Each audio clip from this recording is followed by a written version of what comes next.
Nous remarquons la sécurité à l'est du pays, évidemment, fatigué comme nous ne savons pas. Est-ce que cette guerre cette problème qui se pose au niveau de l'est du pays, à l'est du pays, est-ce que vous avez de suggestions à propos de cette grande...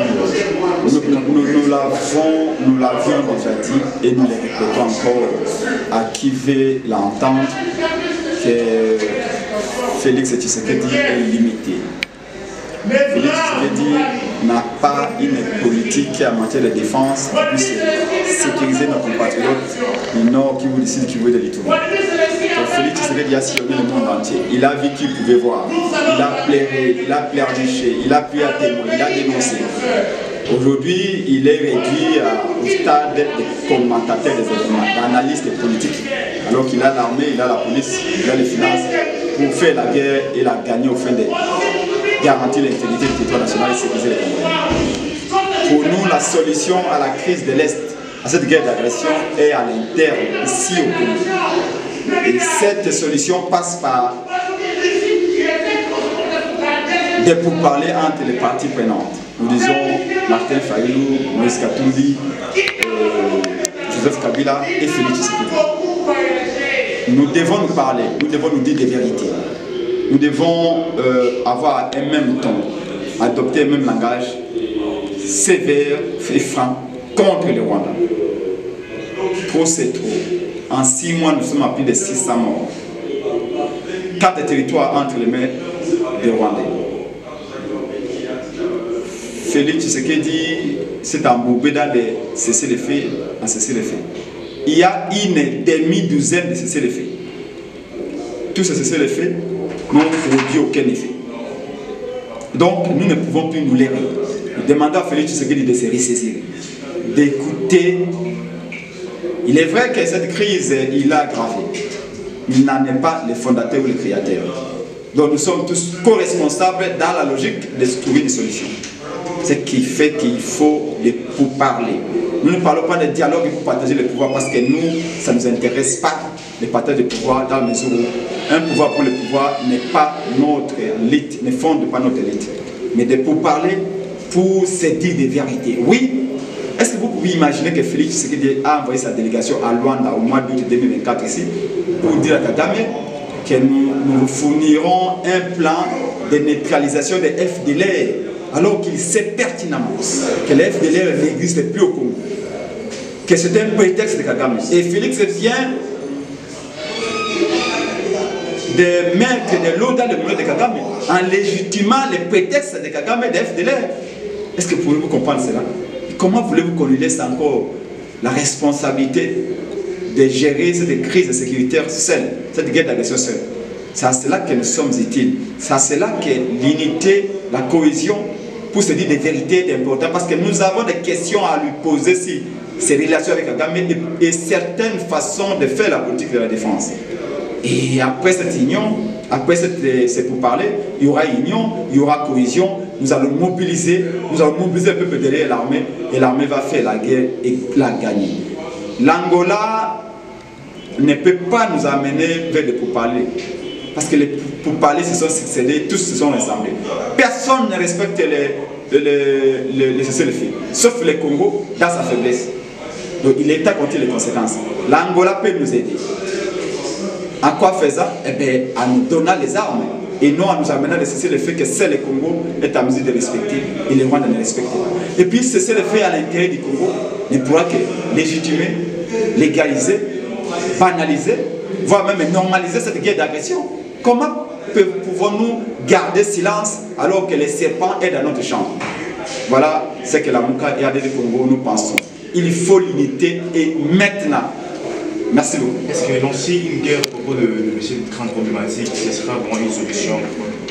Pour protéger l'État, il faut la guerre parce que l'État est né dans la guerre, l'État vit par la guerre et l'État finira ou disparaîtra, si possible un jour, par la guerre. Merci beaucoup. Monsieur Médard Kankolongo, président des partis politiques Congo à l'avant. Monsieur Prince, c'est ça le nom? Monsieur Médard Kankolongo. Voilà, monsieur Médard Kankolongo. Très heureux de vous retrouver aujourd'hui. Si nous sommes devant vous, c'est pour vous poser poser une petite question concernant l'insécurité à l'est du pays. Qu'est-ce qu'il faut faire pour lutter contre cet essai d'insécurité qui est vraiment illicite de perte de vie de Congolais dans l'est du pays? Alors pour nous, comme Congo en avant, nous pensons qu'il nous faut d'abord une cohésion autour du président de la République, qui est le commandant suprême des forces armées de la République démocratique du Congo, et aussi combattre ces traîtres au sein de l'armée et des politiques. Pas plus qu'hier, nous avons appris qu'à Butembo, on a pu arrêter quelqu'un qui est le représentant du parti politique AFDC, qui coopérait avec les ennemis afin que Butembo tombe. Donc, il est grand temps de nous mobiliser derrière le président de la République, mais aussi arrêter les complices. Les complices, quand vous parlez des complices, est-ce que vous pouvez nous expliquer un peu? Lorsque je venais de le dire, notre armée, via le service d'intelligence, ils ont pu mettre la main sur les traîtres de la République. Je viens de vous le dire qu'il y a le numéro 1 de l'AFDC à Butembo, c'est un politicien. Il y a aussi des généraux, il y a aussi des citoyens complices qui traitent avec les ennemis. Raison pour laquelle nous disons, nous pouvons vaincre cette histoire qu'avec la collaboration de la population, derrière le président de la République, nous allons gagner. Maintenant, en parlant de ces complices, est-ce que vous avez des mesures prévues pour ce genre de personnes? Il faut appliquer des méthodes très sévères, c'est-à-dire la peine de mort. Ces traîtres méritent d'être pendus. Chaque jour, nos compatriotes, nous devons nous mobiliser pour sauver notre pays. Nous remarquons à la province du Congo, le Mobondo qui essaie de traumatiser dans la province. Qu'est-ce que vous en dites? Et je crois qu'il faut appliquer l'autorité de l'État. Le pouvoir public a ce qu'on appelle un monopole de la violence. Il y a les nouveaux ministres de Défense, les nouveaux ministres de l'Intérieur. Ils ont pour objectif protéger la population. Et nous, Congo en avant, nous exhortons les gouvernants afin de protéger notre peuple. Merci beaucoup, Président Miller. Merci. C'est moi. Merci. Bonjour. Bonjour. Comment vous appelez déjà? Je suis Jean-Fidèle Boyo, Kango, délégué général de la société civile, émergence du Congo. Jean-Fidèle, très heureux de vous retrouver. Comme vous l'avez remarqué, nous sommes dans une guerre de magistrats contre le ministre de la Justice et garde des Sceaux.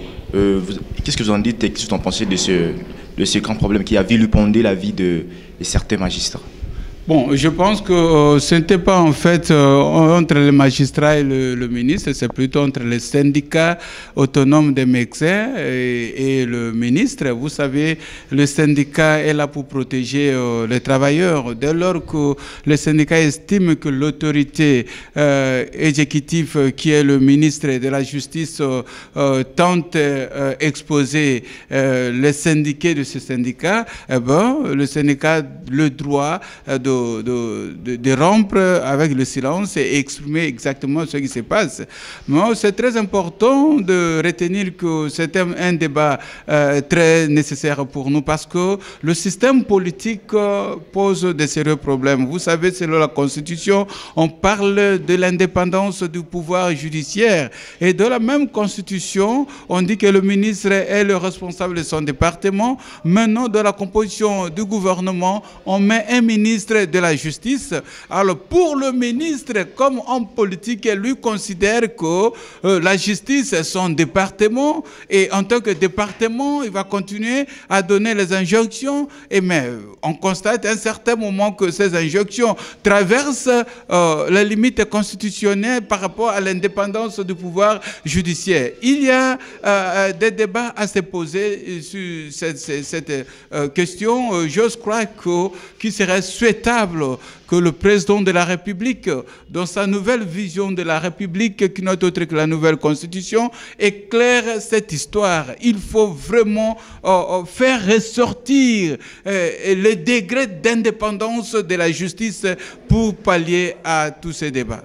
Nous avons vu Le ministre de la Justice et garde des Sceaux, Constant Moutamba, a dénoncé un système ce qu'il appelle mafia, un système appelé mafia. Et nous ne savons pas, est-ce il était vraiment sûr de ce qu'il a prononcé comme propos diffamatoires à la personne de magistrat?